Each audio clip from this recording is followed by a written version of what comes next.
మిత్రులందరికీ నమస్కారం, శుభోదయం, జై శ్రీరామ్, జై హింద్, జై భారత్. ఈరోజు వరల్డ్ వాటర్ డే, ప్రపంచ జల దినోత్సవం.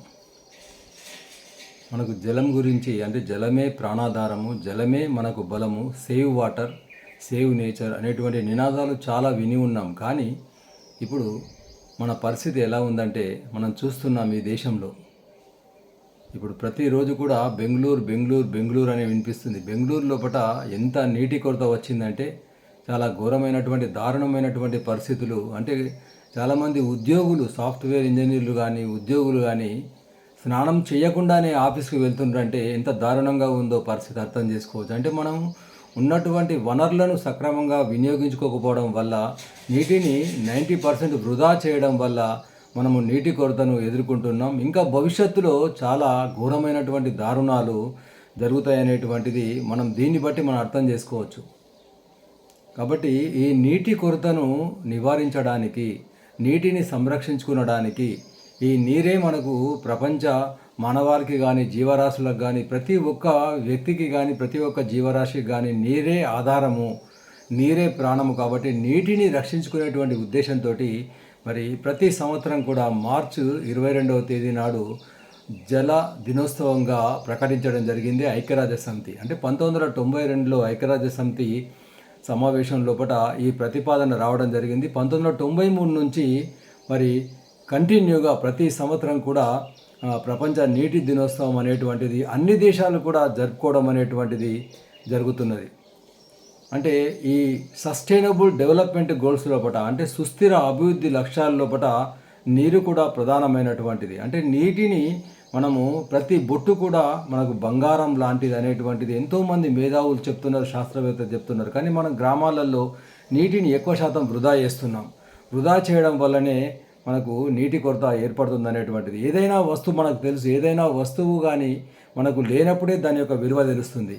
కాబట్టి ఇప్పుడు మనం గ్రామాల లోపల కటకటాలు ఎదుర్కోవడానికి కారణం ఏంటంటే నీటిని వృధా చేయడమే. కాబట్టి నీటి వృధాను అరికట్టడానికి, ప్రజల లోపల అవగాహన పెంపొందించడానికి మరి ఈ రోజును, ప్రతి సంవత్సరం ఈ రోజును నీటి అవగాహన పెంచడానికి ప్రపంచ నీటి దినోత్సవం అనేటువంటిది జరుగుతున్న నేపథ్యం గురించి ఈరోజు మనం తెలుసుకోవాలి. అదేవిధంగా ఈ సందర్భంగా మన యొక్క దివంగత రాష్ట్రపతి అబ్దుల్ కలాం గారు, అంటే చాలామంది మేధావులు చెప్పారు, వారు చాలా చక్కని కథ చెప్పారు. అంటే నీటి గురించి వారు ఏమన్నారంటే, ముఖ్యంగా వారు ఆ కథ చెప్పే ముందు వారు ఏమన్నారంటే, భవిష్యత్తు లోపట మనం నీటిని సక్రమంగా వినియోగం చేసుకోకపోయినట్టయితే, నీటిని ఇదే విధంగా వృధా చేసినట్టయితే భవిష్యత్తులో కేవలం నీటి గురించి మాత్రమే యుద్ధాలు జరుగుతాయి. యుద్ధాలు మామూలుగా దేశాల మధ్య జరుగుతాయి.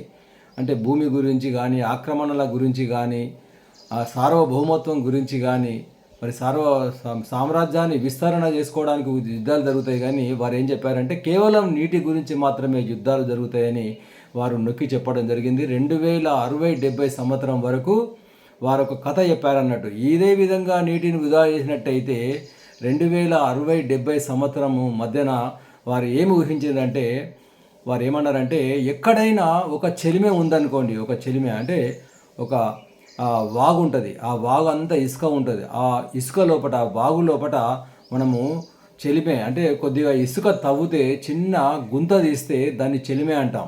ఆ చెలిమి లోపల నీళ్లు రావడం అనేటువంటి జరుగుతుంది. అంటే పూర్వకాలము వాగులలో నీళ్లు తెచ్చుకునేవాళ్ళు. అంటే శుభ్రమైన నీరు ఉంటుంది కాబట్టి చెలిమి తీసి ఆ పేరిన నీళ్లను మనం తెచ్చుకునే వాళ్ళం. చిన్నప్పుడు నేను కూడా చూశాను. అయితే ఆ విధంగా భవిష్యత్తులో ఒక చిన్న వాగులో ఉన్నటువంటి చెలిమి దగ్గర ఒక 10 మంది సైనికులు, చుట్టూతా 10 మంది సైనికులు తుపాకులు పట్టుకొని ఆ చిన్న చెలిమెకు, అంటే ఆ చిన్న జలానికి, ఆ జలం యొక్క గుంతకు కాపలా ఉంటారని చెప్పడం జరిగింది. కాబట్టి ఒక చిన్న జలాశయానికి, ఒక చిన్న చెలిమి, ఒక బిందె నీళ్ళు ఉన్నటువంటి ఆ జలానికి ప్రపంచవ్యాప్తంగా ఇదే పరిస్థితి ఉంటుందని చెప్పడం జరిగింది. అంటే ఆ చిన్న చెలిమెకు 10 మంది సిపాయిలు తుపాకులు పట్టుకొని రక్షణగా ఉంటారంటే మనం భవిష్యత్తులో మరి నీటి కటకటను ఏ విధంగా మనం అనుభవిస్తామో దాని యొక్క బాధను అది ఊహించి చెప్పడం జరిగింది.